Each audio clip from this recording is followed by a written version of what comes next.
So if you've gone through my videos before, you've seen my reviews of the other cameras in this ELAN series. And today I'm going to review the last of the series, the Canon ELAN 7NE.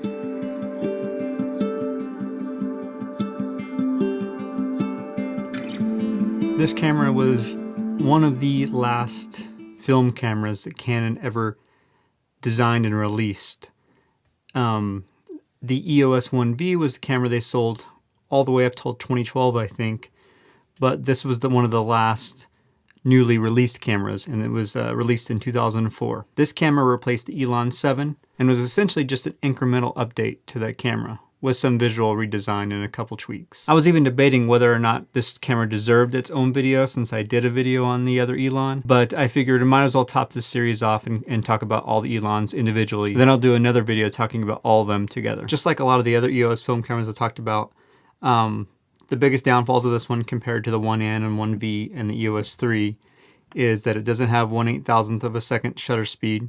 It only goes up to 1/4,000th, and it doesn't have spot metering.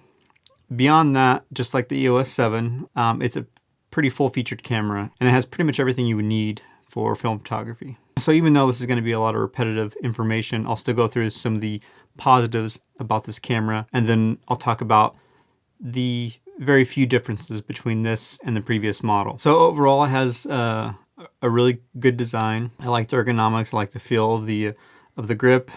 It has the dial on the back that I've always liked to use. Has a nice display panel up top with all the information that you expect to see. It has a large and bright viewfinder, so that makes it easy to see what you're framing. The viewfinder also has an exposure scale, which I really like to use when I'm shooting. Has multiple autofocus modes, 7 autofocus points. It has multiple options for metering, partial, center weighted, and evaluated metering. There's 13 customizable functions, including back button autofocus, rewinding the film, so some of it is partially left out of the film canister at the very end. Overall, it is built really, really well, just like the other cameras in the ELAN series. So everything I just talked about can be said about the previous model as well. So let's talk about some of the differences. So right off the bat, there are some design changes.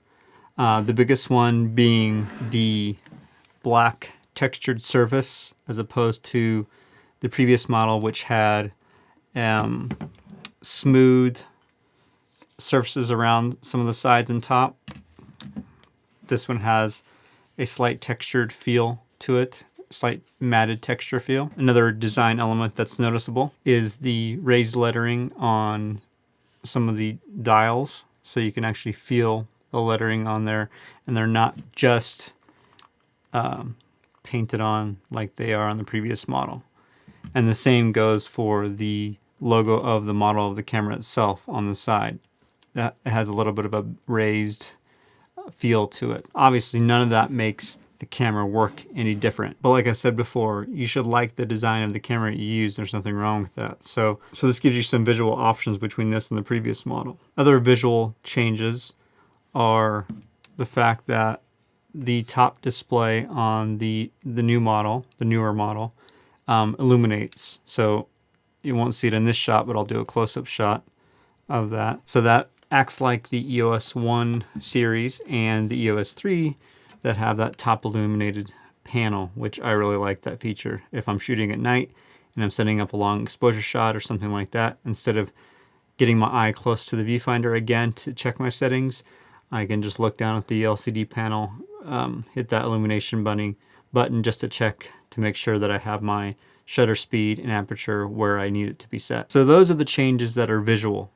Beyond that, there are only a couple differences that you may or may not notice. And to be honest, I really had to research the differences between these two models to make sure that I wasn't missing anything. From what I could tell, the two biggest differences internally are faster autofocus and improved flash metering.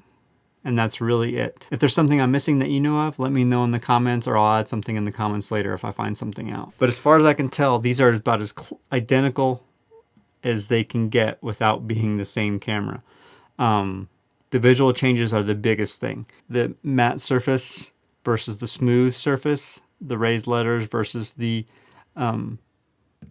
painted or decal lettering on this. Now, granted, I am comparing the 7NE, the E being the signifier for the eye control autofocus, versus the regular 7 without eye control autofocus, but you can get the eye control autofocus on the 7 as well. There's a 7E version, and this is the 7NE version. In Europe, this is the EOS 30 and 33, and this is the EOS 30V and 33V. The only other thing I noticed that was different between these two that may or may not mean anything is that the older version was made in Japan and the newer version was made in Taiwan. Now, I don't know enough about Canon factories to know whether that made an actual quality difference or not. Just based off how they look and feel in my hands, they seem nearly identical without that label on the bottom of where they were manufactured. I wouldn't be able to tell the difference. I feel like depending on where you look, this is priced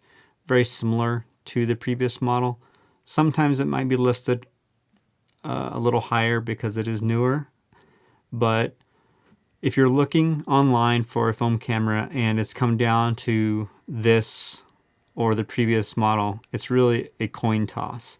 You're not going to lose out any functionality for the most part between the two models. One small difference that wasn't listed online that I just noticed comparing the two back and forth is that the information in the viewfinder on the newer model seemed a little brighter to me. That could just be the specific models I have, but it is something I noticed, and that could be something they improved upon. But overall, you can't go wrong with this or the previous model. They both essentially have the same functionality, and you're going to be able to get the same work done with either of them.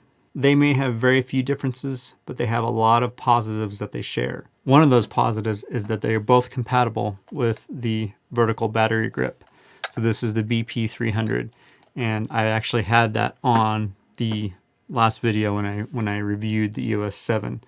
And so that I can put that battery grip on either model, which I think is really cool. For these cameras, I like to use the battery grip because it gives me an option for more accessible batteries, as well as the actual functions of the grip itself. And it adds a nice design element to it, and it makes it feel really nice in the hands to me. This camera was a great way for them to cap off the ELAN series. I actually don't think it was needed. The previous model was perfect in my opinion, but this doesn't do any injustice to it. It just gives you another option. It's a positive because it means there are more out there. And like I said before, I'll do another video maybe comparing all these in the series, or at least just a quick visual overview. But in my mind, you can't go wrong with the ELAN 2E or the 7 or 7N. They're all quality cameras. They all have a similar feel and will give you the same functionality for the most part. I got this camera not long before all the lockdown went into place. So I'll show you some photo samples, just a few of them that I took around my house, just to give you an idea of some of the images that I've created so far with this camera.